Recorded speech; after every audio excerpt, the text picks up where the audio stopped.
Good morning. તો છેલ્લા લેક્ચરમાં છે એ આપણે યુનિટ 6ની સ્ટોરી જોઈ, શોર્ટ નોટ જોઈ, એવું બધું જોયા પછી આજે આપણે એક નવા યુનિટની શરૂઆત કરવા જઈ રહ્યા છીએ. શું છે નવા યુનિટનું નામ? તો કે યુનિટ 7 કચ્છ એન્ડ દેવિયાની. પાઠ એવો છે, તમને મજા આવશે જો વ્યવસ્થિત રીતે સમજશો તો. હવે તમે લોકો છે એ ધાર્મિક સિરિયલોને જોવો છો અને તમે બધા તમારા દાદા દાદી, મમ્મી પપ્પા પાસેથી અમુક વાર્તાઓ સાંભળી હશે.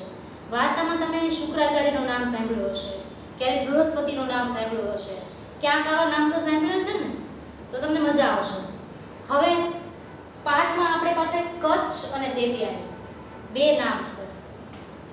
તો આપણે જોઈએ, કચ્છ છે ને એ બૃહસ્પતિનો પુત્ર છે અને દેવિયાની છે ને શુક્રાચાર્યની પુત્રી છે. હવે શુક્રાચાર્ય એવા વ્યક્તિ છે ને કે ખૂબ ક્રોધિત સ્વભાવના સાધુ છે.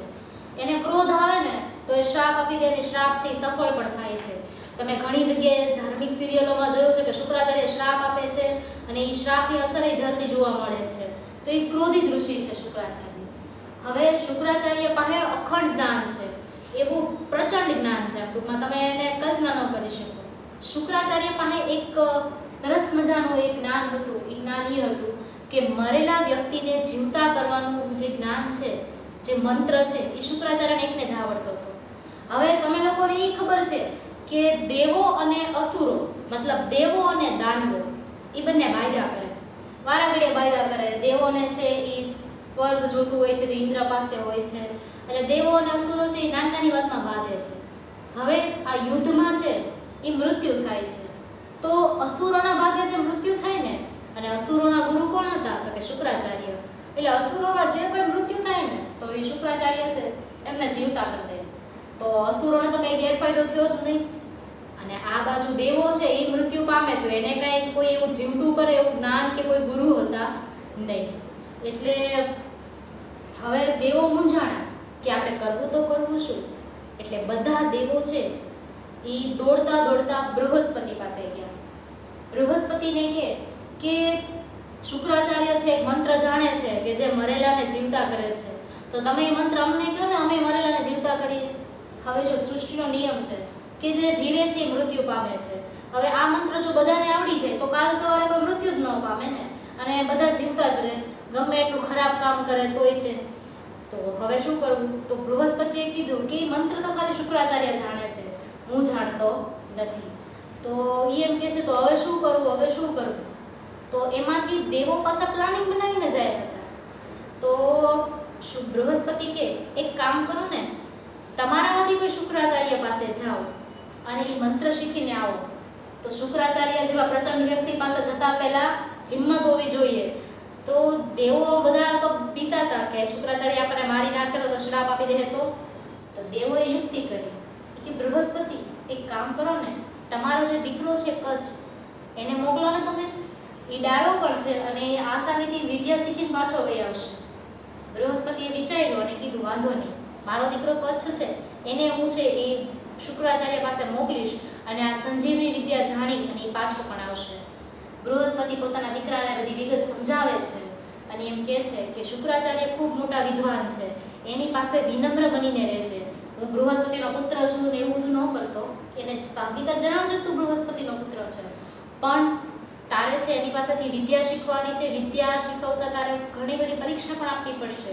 એ પરીક્ષા આપજે અને તને આ અઘરા સમયમાં સાથ આપશે શુક્રાચાર્યની પુત્રી છે એ દેવ્યાની. તું દેવ્યાની સાથે મિત્રતા કરજે અને દેવ્યાનીને સાથે રાખીને કામ કરજે. કચ્છ છે એ શુક્રાચાર્ય પાસે જવા નીકળી પડે છે. શુક્રાચાર્ય આવે છે, શુક્રાચાર્યની પાસે આવે છે અને કચ્છ છે એમ કહે છે કે હું છે એ બૃહસ્પતિનો પુત્ર છું અને હું તમારી પાસે વિદ્યા શીખવા આવ્યો છું. જો મંત્ર શીખવા આવ્યો એમ નથી કહેતો, પણ હું તમારી પાસે વિદ્યા શીખવા આવ્યો છું. બૃહસ્પતિ કહે છે વિદ્યા શીખવા આવ્યો છું, પણ તું તો બૃહસ્પતિનો પુત્ર છો, તારા પિતા આટલા મોટા વિદ્વાન છે, તું મારી પાસે શું કામ વિદ્યા શીખવા આવ્યો છો? ચલ વાંધો નહીં, તું આવ્યો છો તો હું તને વિદ્યા શીખવીશ. પણ જે બીજા અસુરો હતા આજુબાજુના, એને આ વાત ગમતી નહોતી. એટલે એણે છે એ પછી કચ્છને સમજાવે છે કે જો તારે મારે પ્રાર્થના માટે ફૂલ તોડીને લાવવાના છે, મારી ગાયો છે ને ચરાવવા લઈ જવાની, મને મને યજ્ઞ કરવા માટે છે એ તને જે ઔષધ ટૂંકમાં જે લાકડાને એવું લાવવાનું હોય તારે મને એ બધું લાવી દેવું પડશે અને તારે અહીંયા ટૂંકમાં કામ કરવું પડશે. તો કચ્છ છે વિનમ્રતા ભાવે તૈયાર થાય છે કે વાંધો નહીં, હું કામ કરવા માટે તૈયાર છું. એટલે પછી કચ્છ છે એકદમ મનથી કામ કરે છે. રોજ સવારે ગાયોને લઈ જાય, ચરાવીને પાછી લાવે, ગુરુજીને જે સામગ્રી જોતી એ બધી સામગ્રી આપે. ટૂંકમાં પૂરી નિષ્ઠાથી કામ કરતો હતો કચ્છ. પૂરી નિષ્ઠાથી કામ કર્યા પછી હવે શું થતું હતું તો કે કચ્છ છે એ આવું કામ કરે ને એ અસુરોને ગમતું નહોતું. તો અસુરોએ શું કીધું? અસુરોએ નક્કી કર્યું કે કચ્છને મારી નાખો. તો ધીમે ધીમે કચ્છ અને દેવયાની તો મિત્રો બની ગયા. હવે એક દિવસ કચ્છ જંગલમાં ગાયોને લઈને જાય છે અને અસુરો આવે છે અને કચ્છને છે એ મારી નાખે છે. એના કટકા કરી અને વરુને ખવડાવી દે છે. તો ગાયો પાછી વહી આવી. તો દેવયાની ચિંતામાં આવી ગઈ કે ગાયો પાછી આવી ગઈ પણ કચ્છ પાછળ ન આવ્યો. તો એ શું કરે છે? એ એના પિતા પાસે જાય છે. કોણ છે પિતા? શુક્રાચાર્ય. શુક્રાચાર્ય પાસે જાય છે અને કહે છે કે ગાયો પાછી આવી ગઈ પણ કચ્છ હજી પાછો ન આવ્યો. પિતાજી કાંઈ પણ કરો અને કચ્છને પાછો લાવો. મને લાગે છે કે મૃત્યુ પામ્યો છે અથવા તો કોઈ મુસીબતમાં છે. હું કચ્છ વગર નહીં રહી શકું. તમે કચ્છને પાછો બોલાવો. તો શુક્રાચાર્ય ધ્યાન ધરે છે અને ધ્યાનમાં એવું જોવે છે કે કચ્છ તો મૃત્યુ પામ્યો છે. પછી તો દેવયાની એમ કહે છે કે પિતાજી કાંઈક કરો, હું એની વિના નહીં રહી શકું. એટલે એના પિતાજી છે એ મંત્ર બોલે છે અને મંત્ર બોલે છે એટલે જેને જેના વરુણને ખવડાવ્યો છે કચ્છને કાપીને, તો એ કચ્છના એ બધા વરુણના પેટમાંથી પેટ ફાડી અને કચ્છ બહાર આવે છે અને શુક્રાચાર્યની સમક્ષ જીવતો થઈને ઊભો રહે છે. પાછા અસુરોને ગુસ્સો આવે છે કે આટલું આટલું કર્યું તોય પાછો વહી આવ્યો. પછી એક દિવસ એ પાછો કચ્છ જંગલમાં જાય છે. અસુરો પોતાની ટેવ મુજબ પાછો ઘા કરે છે અને પાછા એને ટૂંકમાં એના મારી નાખી અને એને સમુદ્રમાં પધરાવી દે છે. પાછી ગાયો વહી આવે છે. કચ્છ આવતો નથી. તો શું? તો પાછો આવતો નથી કચ્છ. એટલા માટે દેવયાની પાસે છે કે પિતાજી હજી આજે કચ્છ પાછો નથી આવ્યો. પાછા શુક્રાચાર્ય ધ્યાન ધરે છે, જોવે છે કચ્છ મૃત્યુ પામેલો છે અને પાછા મંત્રથી અને સમુદ્રમાંથી એ પાછો લાવે છે. હવે એવું થાય છે અસુરોએ ચાલ ચલી કે હવે એવું કરવાનું છે કે કચ્છ છે એ પાછો આવી જ ન શકે. એટલે અસુરોએ ફરીથી કચ્છને માર્યો અને આ વખતે એને પીસીને મિશ્રણ કરી અને શુક્રાચાર્ય એક માદક પીણું પીતા એ માદક પીણામાં એ કચ્છનું ટૂંકમાં એ પીસેલું નાખી દીધું અને શુક્રાચાર્યને પીવડાવી દીધું. જો શુક્રાચાર્યના ગુરુ છે એના ગુરુ હારે બધા ખેલ કરવા માંડ્યા અને એ પીવડાવી દીધું અને હવે કચ્છ ક્યાં આવ્યો ગયો? શુક્રાચાર્યના પેટમાં આવ્યો ગયો. એટલે પાછી દેવયાની આફડી ફાફડી થઈ જાય છે કે પિતાજી કચ્છ હજી પાછો નથી આવ્યો. પાછો એ કંઈ કોઈ એને મારી તો નહીં નાખ્યો હોય ને. શુક્રાચાર્ય પાછું ધ્યાન ધરે છે અને હવે તો એમ કહે છે કે બેટા કચ્છને હું પાછો તો લાવી શકીશ પણ આ વખતે મુસીબત એ છે કે કાં તો કચ્છ જીવશે ને કાં તો તારા પિતા જીવશે. તો દેવયાની કહે છે ના, મને બંને જોઈએ. કારણ કે હવે જો કચ્છ તો શુક્રાચાર્યના પેટમાં વયો ગયો તો એને બહાર લાવવું હોય તો શુક્રાચાર્ય મૃત્યુ પામે.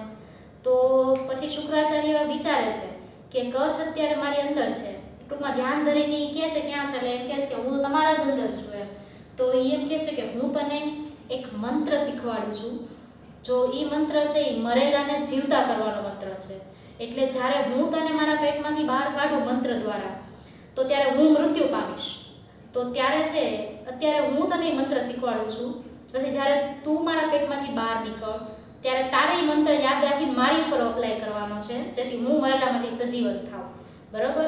તો આમ છે એ ખુફિયા મંત્ર છે તે બધી કોઈને નથી ખબર. એ મંત્ર છે એ શુક્રાચાર્ય કચ્છને શીખવાડે છે. કચ્છ પેટમાંથી બહાર આવે છે, શુક્રાચાર્ય મૃત્યુ પામે છે, પછી કચ્છ એ મંત્ર બોલે છે અને શુક્રાચાર્યને સજીવન કરે છે. અને આમ જે કચ્છ એનું કામ કરવા આવ્યો તો મંત્ર શીખવા આવ્યો તો એ મંત્ર શીખી જાય છે મરેલાને પુનર્જીવિત કરવાનો. અને પછી એ એમ કહે છે કે હવે તો હું અહીંથી રજા લઉં એમ. તો દેવયાની એમ કહે છે કે રજા લઉં એટલે શું? હું તો તને પ્રેમ કરું છું, તારે મારી સાથે રહેવાનું છે અને એટલા માટે તો મેં એટલા સમય તારો સાથ આપ્યો. અસુરોએ તને એટલી વખત માર્યો, એટલી વખત મેં તને સજીવન કર્યો. ત્યારે એમ કહે છે કે દેવયાની તારી વાત સાચી પણ અત્યારે હું તારા પિતાના પેટમાંથી બહાર આવ્યો છું એટલે અત્યારે તું મારી બહેન થાય તો હું તને પ્રેમ કરી શકું નહીં. હા, હું તને પ્રેમ કરી શકું પણ બહેનની રીતે. તો દેવયાની એમ કહે છે કે તો તે મારી યારે કપટ કર્યો તો હું તને શ્રાપ આપું છું કે તું જે મારા પિતા પાસેથી અત્યારે જે વિદ્યા તું શીખ્યો ને એ તું વિદ્યાનો ક્યારેય તો ઉપયોગ નહીં કરીએ. તો દેવ્યાની કચ્છ એમ કહે છે કે મારે એનો ઉપયોગ નથી કરવો, તું મને શ્રાપ આપમાં, તું મારે એનો ઉપયોગ હું હવે શું કરું, તું મને શ્રાપ શું કામ આપે છે, મેં તારી હારે નથી ખોટું કર્યું એમ. તો હવે શું કરીશ? તો દેવ્યાને શ્રાપ આપ્યો તો કચ્છ એમ કહે છે કે વાંધો નહીં, તે ભલે મને શ્રાપ આપ્યો, હવે હું આ શ્રાપને છે હું કદાચ એનો ઉપયોગ નહીં કરી શકું, પણ હું આ મંત્ર બીજાને શીખવાડીશ જેથી બીજા એનો ઉપયોગ કરી શકે.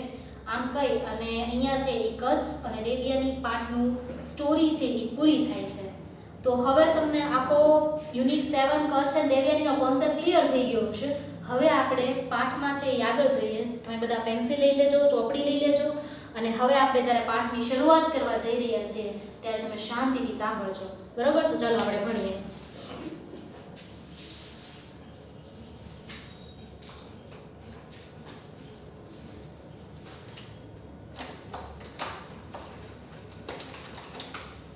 તો પહેલો ફકરો છે, The Dev and Asurs were always fighting each other. Each other એટલે બંને એકબીજા સાથે. એટલે આ દેવો અને દાનવો છે, ફાઇટિંગ એટલે લડતા, ઓલવેઝ એટલે હંમેશા.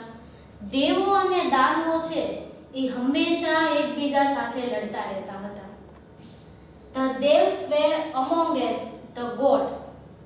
એટલે આ દેવો છે એ કોના તરફથી હતા? એટલે ટૂંકમાં ગોડ એટલે ભગવાન તરફથી હતા એમ.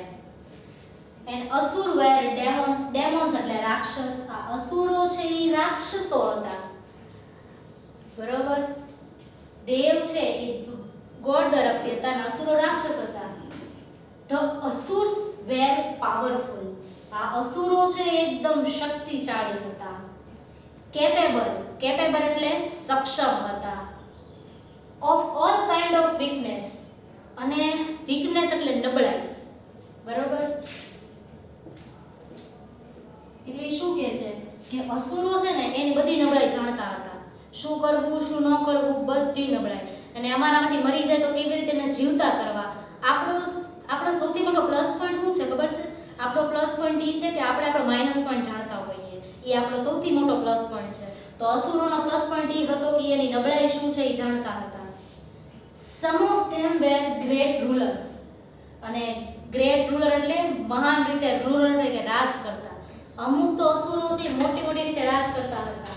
And mighty Kings. અને ઘણા બધા રાજ્યો પણ હતા. બીજો ફકરો, in their fight with devs. fight લડાઈ. હવે અસુરો છે એ જ્યારે દેવ હારે લડાઈ કરતા ને the asurs had advantage. Advantage એટલે શું થાય? ફાયદો. હવે જ્યારે દેવો અને દાનવો બાંધતા એમાં દાનવો પાસે ફાયદો હતો. શું ફાયદો હતો?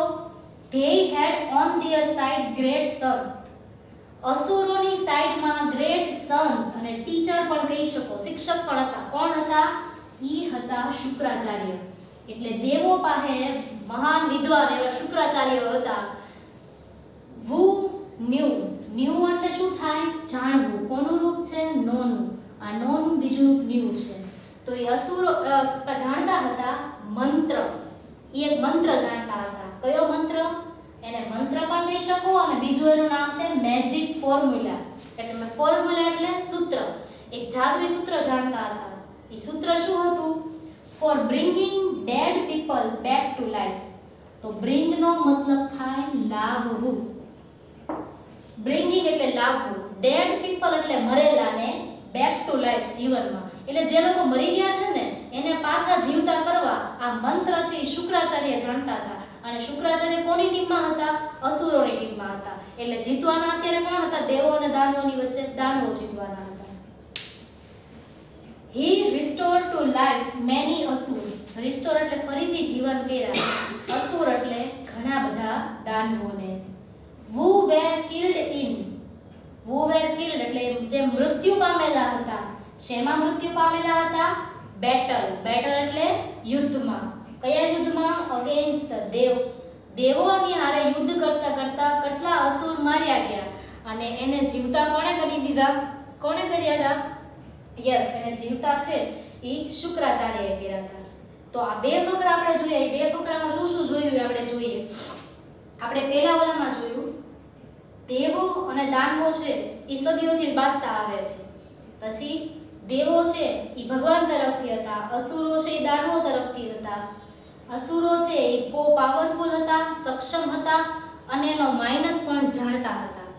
અને એમાંથી મોટા મોટા અસુરો હોય તો બધાને બાંધી અને ઘણાના રાજ્ય પણ લઈ લીધા હતા અને મહાન રીતે રાજ કરતા હતા. બીજા ફકરામાં આપણે એવું જોયું કે જ્યારે દેવો અને દાનવોની લડાઈ થતી હતી, યુદ્ધ થતું હતું, તો એમાં અસુરોને છે એ ફાયદો હતો. શું ફાયદો હતો? એની પાસે સંત કયો કે ટીચર કયો, કોણ હતા? શુક્રાચાર્ય. શુક્રાચાર્ય છે શું જાણતા હતા? તો કે મેજિક ફોર્મ્યુલા, અથવા તો તમે એને મંત્ર પણ કહી શકો. શું હતો? Bringing dead people back to life. મરેલાને છે એ જીવતા કરવાનું વિજ્ઞાન જાણતા હતા. અને he restore life many asura. ઘણા રાક્ષસોની જિંદગી છે એ એને પાછી પણ આપી લાવ્યા છે.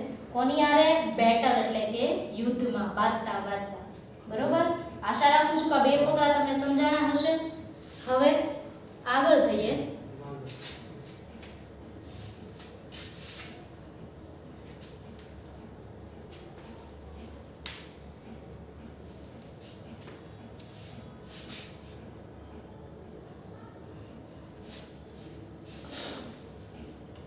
જો તો ફકરો શું કીધું?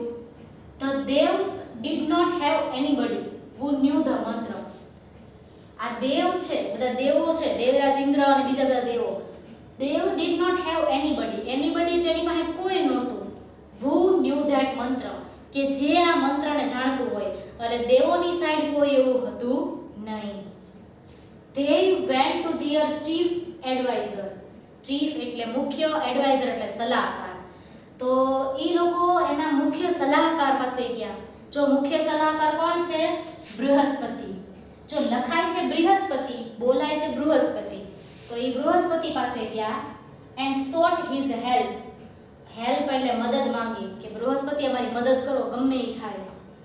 બટ બૃહસ્પતિ said, પણ બૃહસ્પતિએ કીધું. શું કીધું? ડબલ એન્ડમાં જુઓ તો, I do not know the science of giving life to the dead. I don't know, મને ખબર નથી. સાયન્સ એટલે વિજ્ઞાન. ઓફ ગિવિંગ લાઈફ, ગીવ એટલે આપવું, લાઈફ એટલે જીવન, ટુ ધ ડેડ, મરેલાને જીવન આપવું, એનું જે વિજ્ઞાન છે એ મને ખબર નથી. Only Shukracharya nose it. અને આ વિજ્ઞાન ખાલી શુક્રાચાર્ય જાણે છે. somebody from your side, તમારામાંથી કોઈ ત્યાં જાઓ, should go to him, તમારા દેવોમાંથી કોઈ શુક્રાચાર્ય પાસે જાઓ, and stay with him. stay એટલે રહેવું. શુક્રાચાર્યની સાથે રહ્યો. with him his student, કેવી રીતે રહેવાનું છે? એનો વિદ્યાર્થી બનીને. and learn the secret, અને આ સિક્રેટ શીખી આવો. ડબલ ઇન્વર્ટેડ કોમા પૂરા નીચે ડબલ ઇન્વર્ટેડ કોમામાં we have nobody with us to undertake such a difficult task. તો દેવો હોશિયાર હતા. એણે શું કીધું? we have nobody, કે અમારામાંથી કોઈ એવું હતું નહીં. with us undertaken such a difficult task, કે આવો અઘરો ટાસ્ક શુક્રાચાર્યની પાસે જવું, સિક્રેટ શીખવું, એ હિંમતવાળું કામ હતું. દેવોમાં હિંમત હતી નહીં. but we feel, પણ અમને એવું લાગે છે that your own son, own એટલે પોતાનો, son એટલે દીકરો, પણ અમે એ પાછા બૃહસ્પતિને વિચાર દેવા માંડ્યા કે અમને એવું લાગે છે કે તમારો દીકરો કોણ છે? કચ્છ. તમારો દીકરો જે કચ્છ છે ને, would be best choice for this purpose. purpose એટલે કારણ. એ કે તમારા દીકરા કચ્છને મોકલો ને. એક તો આવ્યા બૃહસ્પતિ પાસે સલાહ લેવા, બૃહસ્પતિ એમ કીધું કે તમે જાઓ, તો એને પાછા વિચાર આપવા માંડ્યા ના કે તમારા દીકરાને મોકલો. આગળ જઈએ. Brihaspati thought for a while, એટલે બૃહસ્પતિએ થોડી વાર વિચાર્યું. and then said, અને કીધું. શું કીધું? yes, let Kutch go. વાંધો નહીં, ચાલો કચ્છને છે હું ત્યાં જવા દઉં છું. the dev called Kutch. દેવે called એટલે બોલાવ્યો, કચ્છ એટલે કચ્છને. દેવોએ કચ્છને બોલાવ્યો and asked him if he could render them his service. અને હવે દેવો પાછા સલાહ સૂચન આપવા બેઠા કે તું ત્યાં જા તો છે ને એકદમ સમર્પિત થઈ અને સેવા કરજે. કોની? શુક્રાચાર્યની. they said, ડબલ ઇન્વર્ટેડ કોમામાં, go to શુક્રાચાર્ય. શુક્રાચાર્ય પાસે જા એન્ડ બી વિથ હિમ, એની સાથે રહે, એઝ હિઝ ડિસિપલ. ડિસિપલ એટલે શું થાય? વિદ્યાર્થી. For as long as is necessary. Necessary એટલે જ્યાં સુધી તને જરૂરિયાત લાગે ને ત્યાં સુધી તું શુક્રાચાર્ય પાસે રહે. And learn the science. વિજ્ઞાન શીખજે. કયું વિજ્ઞાન? Raising the dead. મરેલાને છે એ બહાર લાવવા માટેનું, મરેલાને પુનર્જીવિત કરવા માટેનું વિજ્ઞાન શીખજે. સર્વ હિમ વિથ ઓલ ડિવોશન. ડિવોશન એટલે સમર્પિત થઈ જવું. સર્વ એટલે સેવા કરજે. તું એને સમર્પિત થઈ સેવા કરજે. You may also B friendly with Devyani. તું શુક્રાચાર્ય પાસે જઈશ ને તો તને એક મિત્ર મળશે. એનું નામ શું છે? શુક્રાચાર્યની પુત્રી દેવ્યાની. His beautiful daughter. એની સુંદર પુત્રી. That help you in attending your objective. અને દેવ્યાની છે ને એ ખુદ તને મદદ કરશે તારું જે ઓબ્જેક્ટિવ, તારે જે શું હાસિલ કરવું છે ને એ હાસિલ કરવામાં તને દેવ્યાની મદદ કરશે. તો આપણે છે ઈ યોર ઓબ્જેક્ટિવ ત્યાં સુધી રાખીએ.